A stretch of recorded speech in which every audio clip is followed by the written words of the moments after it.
there is a building case in the literature for balanced crystalloids over normal saline.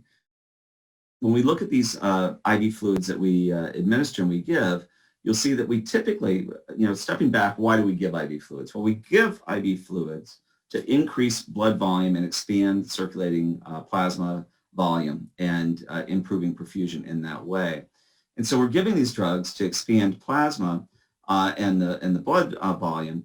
And when we look at the osmolarity and the content of what normal plasma is like, you'll see that what we down here at the bottom, when we look at normal saline, with 154 milliequivalents of sodium and 154 milliequivalents of chloride and an osmolality of 308, it is anything but normal saline. In fact, it's often sort of called abnormal saline, if you will.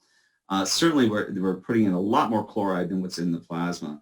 And with this, what we see is a hyperchloremic metabolic acidosis. And there's certainly animal work that's been done that shows this decreases renal perfusion. And there's a building literature here that I'll just touch on briefly that shows that this indeed, using sodium chloride, may not be as safe or as efficacious in certain patient populations as using more balanced solutions here, such as lactated ringers or the more advanced IV fluids such as Plasmolite or others that are balanced not so much with lactate but with gluconate or acetate to reach the osmolality. And again, you'll see that the osmolality here, these solutions are much closer, if you will, to the osmolarity of plasma.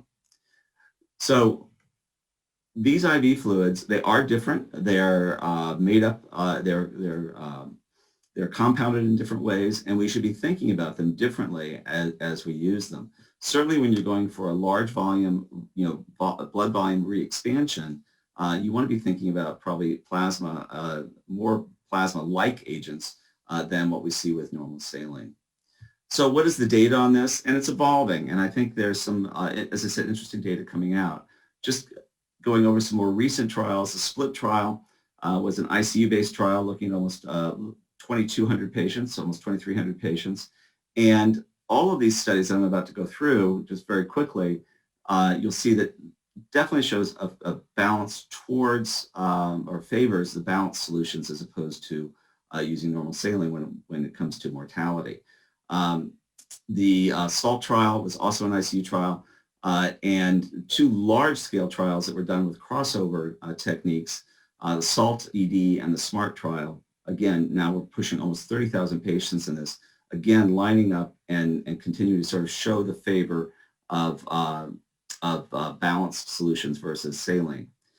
Some of the challenges in doing these trials, and I think this is where the latter trials with SALT and SMART really became much better at this, is also controlling the amount of and the type of solution that's given before the trial begins. And so SALT and SMART started typically in the emergency room, and the same type of fluid was carried through these cases. So these can be a little bit logistically challenging to do, but certainly as you begin to look at the evidence building in these cases, certainly it's tending to favor more balanced solutions.